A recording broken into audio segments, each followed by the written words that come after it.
जय श्री गणेश। आज जित्या के पावन अवसर पर चलिए जानते हैं जित्या का महत्व और जित्या के व्रत कथा। जित्या का व्रत कथा जानने से सब लोगों के मनोकामना सफल होती है और जित्या का व्रत कथा सुनना चाहिए जिसने भी जित्या का व्रत रखा है। तो चलिए फिर जित्या का व्रत कथा सुनते हैं। और दोस्तों, अगर आप नए हैं तो हमारे चैनल को लाइक कीजिए और सब्सक्राइब कीजिए ताकि ऐसे ही बेहतरीन अच्छी वीडियो आपको हमेशा मिलते रहे। हर एक त्यौहार के ऊपर आपको सारी भगवान से रिलेटेड सारी जानकारी आपको मिलती रहे। तो चलिए बिना टाइम गवाए शुरू करते हैं आज की व्रत कथा। तो गौर से सुनिएगा दोस्तों और वीडियो को बीच में छोड़ के मत जाइएगा। तो चलिए फिर शुरू करते हैं। जीवित पुत्रिका व्रत कथा। श्री गणेशाय नमः। अथ जीवित पुत्रिका व्रत कथा। एक बार नैमिषारण्य के निवासी ऋषियों ने संसार के कल्याणार्थ सूत जी से पूछा, हे सूत, कराल कालिकाल में लोगों के बालक किस तरह दीर्घायु होंगे, सो कहिए। सूत जी बोले, जब द्वापर का अंत और कलयुग का आरंभ था, उसी समय बहुत सी शोकाकुल स्त्रियों ने आपस में सलाह की कि क्या इस कली में माता के जीवित रहते पुत्र मर जाएंगे।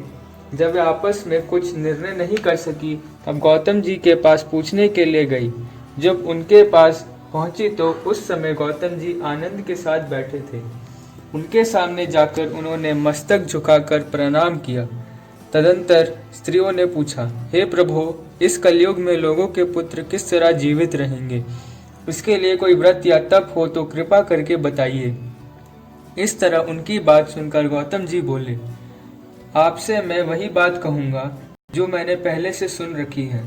गौतम जी ने कहा, जब महाभारत युद्ध का अंत हो गया और द्रोण पुत्र अश्वत्थामा के द्वारा अपने बेटे को मरा देखकर सब पांडव बड़े दुखी हुए, तो पुत्र के शोक से व्याकुल होकर द्रौपदी अपनी सखियों के साथ ब्राह्मण श्रेष्ठ धौम्य के पास गई और उसने धौम्य से कहा, हे विपेंद्र, कौन सा उपाय करने से बच्चे दीर्घायु हो सकते हैं?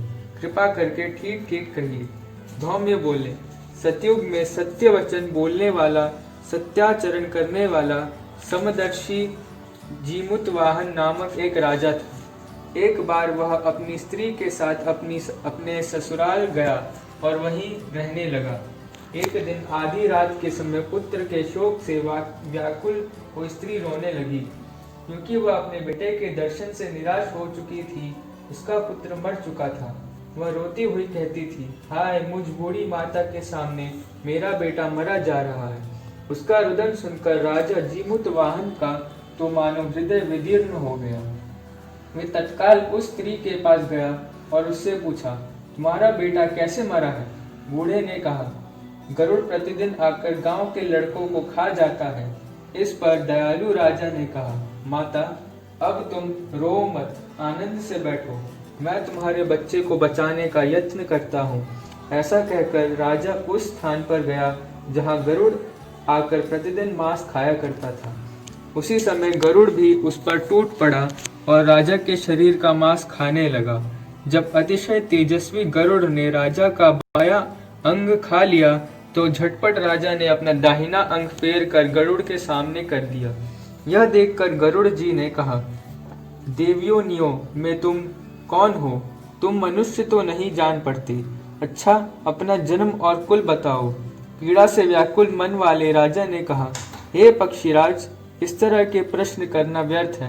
तुम अपनी इच्छा भर मेरा मांस खाओ। यह सुनकर गरुड़ रुक गए और बड़े आदर से राजा के जन्म और कुल की बात पूछने लगे। राजा ने कहा, मेरी माता का नाम है श्वया और मेरे पिता का नाम शालिवाहन है। सूर्यवंश में मेरा जन्म हुआ है और जीमुतवाहन मेरा नाम है। राजा की दयालुता देखकर गरुड़ ने कहा, हे महाभाग, तुम्हारे मन में जो अभिलाषा हो वह वर मांगो। राजा ने कहा, हे पक्षीराज, यदि आप मुझे वर दे रहे हैं तो वर दीजिए कि आपने अब तक जिन पर प्राणियों को खाया है वे सब जीवित हो जाएं। हे स्वामिन, अब से आप यहाँ बालकों को ना खाएं और कोई ऐसा उपाय करें कि जहाँ जो उत्पन्न हो वे लोग बहुत दिनों तक जीवित रहें। धौम्य ने कहा कि पक्षीराज गरुड़ राजा को वरदान देकर स्वयं अमृत के लिए नागलोक चले। वहां से अमृत लाकर उन्होंने उन मेरे मनुष्यों की हड्डियों पर बरसाया। ऐसे करने से सब लोग जीवित हो गए जिनको कि पहले गरुड़ ने खाया था। राजा के त्याग और गरुड़ की कृपा से वहाँ वालों का बहुत कष्ट दूर हो गया। उस समय राजा के शरीर की शोभा दूनी हो गई थी। राजा की दयालुता देखकर गरुड़ ने फिर कहा, मैं संसार के कल्याणार्थ एक और वरदान दूंगा। आज अश्विन कृष्ण सप्तमी के रहित शुभ अष्टमी तिथि है। आज ही तुमने यहाँ की प्रजा को जीवन दान दिया है। हे वत्स, अब से यह दिन ब्रह्म भाव हो गया है। जो मूर्ति भेद से विविध नामों से विख्यात है, वही त्रिलोक्य से पूजित दुर्गा अमृत प्राप्त करने के अर्थ में जीवित पुत्रिका कहलाई है। सो इस तिथि को जो स्त्रियां उस जीवित पुत्रिका की ओर कुश की आकृति बनाकर तुम्हारी पूजा करेंगी, तो दिनों दिन उनका सौभाग्य बढ़ेगा और वंश की भी बढ़ोतरी होती रहेगी। हे महाभाग, इस विषय में विचार करने की भी आवश्यकता नहीं है। हे राजन, सप्तमी से रहित और उदय तिथि की अष्टमी को व्रत करें, यानी सप्तमी विध अष्टमी जिस दिन हो उस दिन व्रत ना कर शुद्ध अष्टमी को व्रत करें और नवमी में पारण करें। यदि इस पर ध्यान ना दिया गया तो फल नष्ट हो ही जाएगा और सौभाग्य तो अवश्य नष्ट हो जाएगा। जीमूत वाहन को इस तरह का वरदान देकर गरुड़ वैकुंठ धाम को चले गए और राजा भी अपनी पत्नी के साथ अपने नगर को वापस चले आए। धौम में द्रौपदी से कहते हुए, हे देवी, मैंने यह अतिशय दुर्लभ व्रत तुमको बताया है। इस व्रत को करने से बच्चे दीर्घायु होते हैं। हे देवी, तुम भी पूर्वोक्त विधि से यह व्रत और दुर्गा जी का पूजन करो तो तुम्हें अभिलषित फल प्राप्त होगा। मुनिराज धौम्य की बात सुनकर द्रौपदी के हृदय में एक प्रकार का कौतूहल उत्पन्न हुआ और पूर्ववासिनी स्त्रियों को बुलाकर उनके साथ यह उत्तम व्रत किया। गौतम ने कहा, यह व्रत और इसके प्रभाव को किसी एक चिन्ही ने सुन लिया और अपनी सखी सियारिन को बतलाया। इसके बाद पीपल वृक्ष की शाखा पर बैठकर उस चिन्ही ने और उस वृक्ष के खौते में बैठकर सियारिन ने भी व्रत किया। फिर वही चिन्ही किसी उत्तम ब्राह्मण के मुंह से यह कथा सुन आई और पीपल के खोते में बैठी हुई अपनी सखी को सुनाया। सियारिन ने आधी कथा सुनी थी कि उसे भूख लग गई और वह उसी समय शव से भरे हुए शमशान में पहुंची। वहां उसने इच्छा भर मांस खाया और चिल्ही बिना कुछ खाए पिए रह गई और सवेरा हो गया। सवेरे वह गौशाला में गई और वहां गौ का दूध पिया। इस तरह नवमी को उसने पारण किया। कुछ दिनों बाद वे दोनों मर गई और अयोध्या में किसी धनी व्यापारी के घर जन्मी। संयोग से उन दोनों का जन्म एक ही घर में हुआ, जिसमें सियारिन ज्येष्ठ हुई और चिल्ही छोटी। वे दोनों सभी शुभ लक्षणों से युक्त थी, इसलिए बड़ी लड़की काशीराज के और छोटी उसकी मंत्री के साथ गार्हपत्य अग्नि के सामने विधि पूर्वक ब्याही गई। पूर्व जन्म के कर्मफल से वह मृगनयनी रानी हुई। जिस किसी भी संतान को उत्पन्न करती वह मर जाती थी और पूर्व जन्म की बातों को स्मरण करने वाली मंत्री की पत्नी ने अष्टवसुओं के सदृश तेजस्वी 8 बेटे उत्पन्न किए और सभी जीवित रह गए।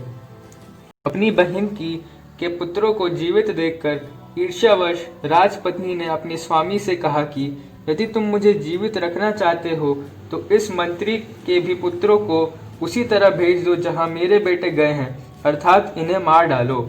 यह सुनकर राजा ने उस मंत्री के पुत्रों को मारने के लिए कई प्रकार के उद्योग किए, पर मंत्री पत्नी ने जीवित पुत्रिका के पुण्य बल से बचा लिया।